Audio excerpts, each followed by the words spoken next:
Hi friends, welcome to Amina சமையல். Today நம்ம சேனலில் 5 முட்டையை வச்சு சப்பாத்திக்கு ஏற்ற ஒரு சூப்பரான சைடிஷ் தான் ஃப்ரெண்ட்ஸ் பண்ண போகிறோம். இது சப்பாத்திக்குன்னு இல்லை, ரைஸ் கூட ரொம்ப நல்லாயிருக்கும்.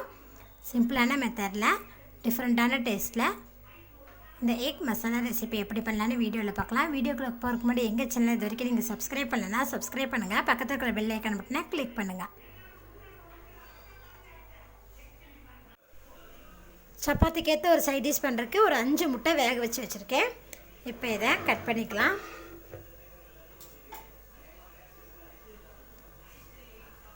பாருங்கள், இந்த மாதிரி கட் பண்ணிக்கோங்க.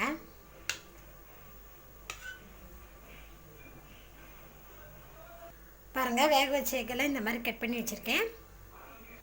ஒரு கடாயில் 2 டேபிள் ஸ்பூன் அளவுக்கு எண்ணெய் விட்டுக்கோங்க.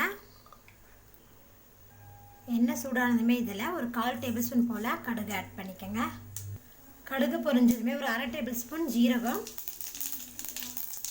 பொரிஞ்சதுமே இதில் 2 பச்சை மிளகா பொடியாக கட் பண்ணி வச்சுருக்கேன். அது இதில் ஆட் பண்ணிக்கலாம். அதோடவே கொஞ்சமாக கருவேப்பிலை ஆட் பண்ணிக்கோங்க. இதெல்லாம் பொரிஞ்சதுமே இதோட ஒரு பெரிய வெங்காயத்தை பொடியாக கட் பண்ணி வச்சுருக்கேன். இது இதில் ஆட் பண்ணிக்கலாம். வெங்காயம் நல்லா வதக்கி விடுங்க. வெங்காயம் பாருங்கள் ஓரளவு வதங்கியிருக்கு. ரொம்ப வதங்கணும்னு அவசியம் இல்லைங்க, இந்த அளவுக்கு வதங்கினா போதுமானது. இப்போ இதோட நம்ம ஒரு தக்காளியை பொடி கட் பண்ணி வச்சுருக்கேன். இது இதில் ஆட் பண்ணிக்கோங்க. ஆட் பண்ணிட்டு தக்காளி நல்லா வதங்கட்டும். தக்காளி வதங்குறதுக்கு கொஞ்சமாக உப்பு ஆட் பண்ணிக்கலாம்.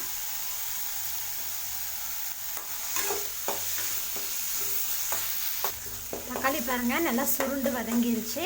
இந்த அளவுக்கு தக்காளி நல்லா வதக்கி விட்டுட்டாங்க. இப்போ இதோட நம்ம ஒரு டேபிள் ஸ்பூன் போல் இஞ்சி பூண்டு பேஸ்ட் ஆட் பண்ணிக்கோங்க.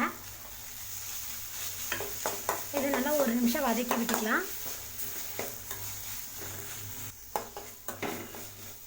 பாருங்கள், இஞ்சி பூண்டு பேஸ்ட்டோட பச்சை வடை போகிற அளவுக்கு நல்லா நான் ஒரு நிமிஷம் வதக்கி விட்டுருக்கேன். இப்போ இதோட நம்ம மசால் பொடியெல்லாம் ஆட் பண்ணிக்கலாம். ஒரு 1/4 டேபிள் ஸ்பூன் போல் மஞ்சத்தூள், 1 டேபிள் ஸ்பூன் மிளகாய்த்தூள், மல்லித்தூள் ஒரு 1/2 டேபிள் ஸ்பூன் போட்டுக்கலாம். எல்லாமே இந்த டேபிள் ஸ்பூனில் தாங்க யூஸ் பண்ணியிருக்கேன். இப்போ இதோட ஒரு 1 டேபிள் ஸ்பூன் போல் மிளகுத்தூள். இது எல்லாத்தையும் நல்லா மிக்ஸ் பண்ணி விடுங்க. பச்சை மிளகாவும் சேர்த்துருக்கோங்க, பெப்பர் பொடியும் சேர்த்திருக்கோம். அதனால் மிளகாத்தூள் கம்மியாக சேர்த்துக்கோங்க. பாருங்கள், மசால் பொடியெல்லாம் நல்லா மிக்ஸ் பண்ணிட்டோம். இப்போ இதில் நம்ம ஒரு 1/2 கப் அளவுக்கு தண்ணி ஆட் பண்ணிக்கலாம். தண்ணி ஆட் பண்ணிவிட்டு இதை நல்லா கலக்கி விடுங்க.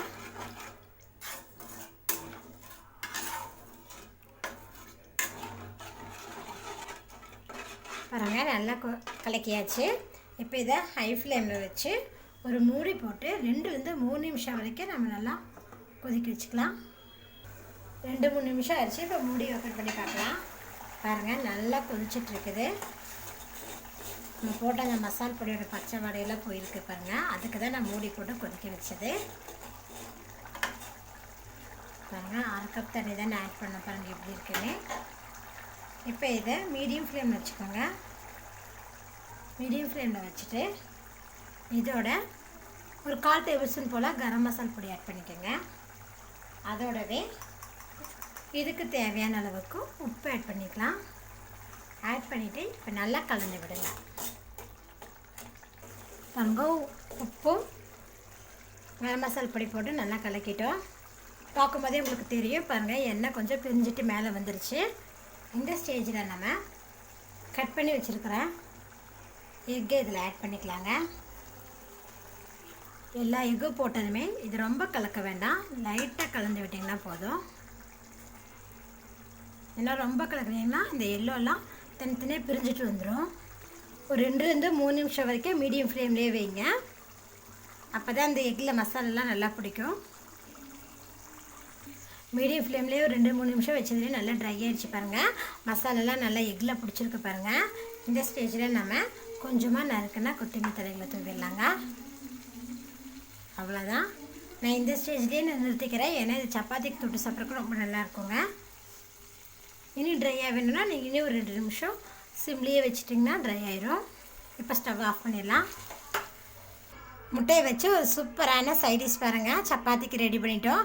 இது சப்பாத்திக்குன்னு இல்லை, ரைஸ்க்கு கூட நீங்கள் வச்சு சாப்பிட்லாம். ரொம்ப நல்லாயிருக்கும். பாருங்கள் ஃப்ரெண்ட்ஸ், நீங்களும் இந்த ரெசிபி வீட்டில் செஞ்சு பாருங்கள். செஞ்சு பார்த்துட்டு உங்கள் ஃபீட்பேக்கை சொல்லுங்கள். இந்த வீடியோ பிடிச்சா லைக் பண்ணுங்கள், உங்கள் ஃப்ரெண்ட்ஸுக்கு ஷேர் பண்ணுங்கள். மறக்காம ஆமினா சமைச்சேன்னா சப்ஸ்கிரைப் பண்ணுங்கள். நன்றி.